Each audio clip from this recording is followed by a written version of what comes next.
बात एक छोटे से गांव की है जो चारों ओर हरियाली, खेत और पहाड़ियों से घिरा हुआ था। वहां के लोग सीधे सादे, मेहनती और अपने अपने कामों में व्यस्त रहते थे। गांव के एक कोने में एक पुराना सा मिट्टी का घर था जिसमें एक बुजुर्ग महिला अकेली रहती थीं, मीरा दादी। मीरा दादी की उम्र लगभग 80 वर्ष थी। उनका चेहरा झुर्रियों से भरा था, आंखों में अनुभव की चमक और माथे पर एक अजीब सी शांति थी। बाल पूरे सफेद हो चुके थे और पीठ अब सीधी नहीं रह पाई थी, लेकिन मन से वो आज भी मजबूत थीं, जैसे किसी पर्वत की आत्मा हो। उनका जीवन बहुत साधारण था। सुबह सूरज निकलने से पहले उठना, आंगन में झाड़ू लगाना, तुलसी पर जल चढ़ाना, दिया जलाकर मंदिर में बैठकर प्रार्थना करना, ये सब उनके जीवन का हिस्सा था। उनके जीवन का सबसे खास हिस्सा था उनका बेटा रवि, जो अब शहर में बस चुका था। मीरा दादी विधवा थीं। उनके पति का देहांत बहुत पहले हो गया था, जब रवि केवल 12 साल का था। तब से मीरा दादी ने अकेले ही अपने बेटे की परवरिश की, उसे पढ़ाया लिखाया, हर तकलीफ में उसका साथ दिया। उन्होंने भूखा रहकर बेटे को खाना खिलाया, खुद पुराने कपड़े पहनकर उसके लिए नए कपड़े सिलवाए। रवि होशियार था और मां के सपनों को समझता था। उसने अच्छे अंकों से पढ़ाई की और आगे चलकर शहर में नौकरी पाने में सफल रहा। उसने मां से वादा किया था, मां, एक दिन मैं बहुत बड़ा आदमी बनूंगा और आपको अपने साथ शहर ले जाऊंगा। पर वक्त के साथ रवि ने अपना वादा तो नहीं भुलाया, लेकिन अपनी मां को जरूर भुला दिया। रवि ने शहर में एक बड़ी कंपनी में नौकरी पाई, फिर धीरे धीरे अपना बिजनेस शुरू किया। एक समय ऐसा आया जब वो बड़ा व्यापारी बन गया। उसकी शादी हो गई, 2 प्यारे बच्चे हुए और जीवन सुखमय हो गया। लेकिन इस सुखद जीवन में उसकी मां के लिए कोई जगह नहीं बची थी। उसकी पत्नी नेहा गांव को पिछड़ा मानती थी और गांव की बात करना भी उसे अच्छा नहीं लगता था। रवि भी धीरे धीरे मां की चिट्ठियों का जवाब देना बंद कर चुका था। एक समय ऐसा आया कि मां की लिखी चिट्ठियां अब डाकखाने में पड़ी पड़ी धूल खाने लगीं। मीरा दादी अब बहुत बूढ़ी हो चुकी थीं। आंखों की रोशनी कमजोर हो गई थी, घुटनों में यूं की दर्द था, लेकिन फिर भी वो हर सुबह सड़क की तरफ देखती रहती थीं। कोई भी परछाई अगर गांव में आती तो उनका दिल धड़कने लगता। शायद रवि आया है, पर हर बार उन्हें निराशा ही मिलती।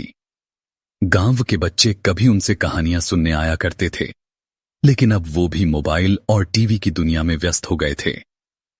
धीरे धीरे हर रिश्ता छूटता गया और बची केवल मीरा दादी और उनके आंगन में बैठी चिड़ियों की चहचहाहट। गांव के पुजारी ने एक दिन रवि को एक चिट्ठी लिखी। रवि बेटा, तुम्हारी मां अब बहुत कमजोर हो गई हैं। वो चल फिर नहीं पा रही हैं।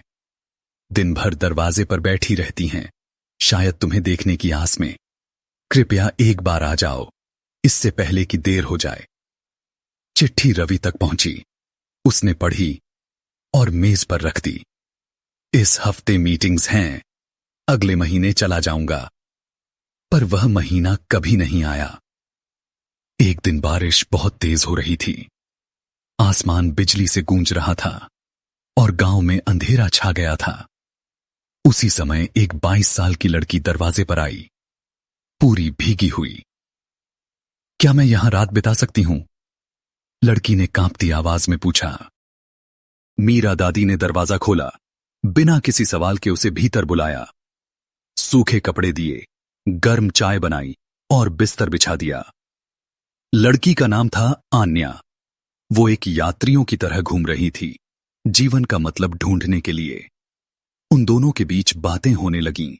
दादी ने अपने जीवन की कहानियां सुनाई, प्यार, त्याग, संघर्ष और मां की ममता। आन्या ने पूछा, आप इतने अकेले कैसे रह लेती हैं? दादी मुस्कुराईं, मां बनकर जीने वाला कभी अकेला नहीं होता। मां की ममता तो बच्चे की सांसों में बस जाती है। कुछ हफ्तों बाद एक सुबह दादी बिस्तर से नहीं उठीं। गांव की एक महिला उन्हें दवा देने आई तो देखा मीरा दादी चुपचाप अपने बिस्तर पर अपने बेटे की तस्वीर को सीने से लगाकर सो गई थीं, हमेशा के लिए। गांव के पुजारी ने रवि को एक और चिट्ठी लिखी, इस बार अंतिम समाचार के साथ। पर बहुत देर हो चुकी थी। वो गांव पहुंचा, मां के घर के बाहर खड़ा रहा। दरवाजा खोला, अंदर वही बर्तन, वही तस्वीरें, वही तुलसी का पौधा, सब वैसा ही था जैसा उसने छोड़ा था। कमरे के कोने में एक लकड़ी का डिब्बा रखा था। उस पर लिखा था, सिर्फ मेरे बेटे रवि के लिए। रवि ने कांपते हाथों से डिब्बा खोला। अंदर एक पुरानी चिट्ठी और कुछ तस्वीरें थीं। चिट्ठी में लिखा था, मेरे बेटे रवि, मैं जानती हूं कि तुम व्यस्त हो और मांओं को शिकायत नहीं होती, सिर्फ इंतजार होता है। मैं रोज तुम्हारे लिए प्रार्थना करती थी। तुम खुश रहो, सफल बनो, यही मेरा सपना था।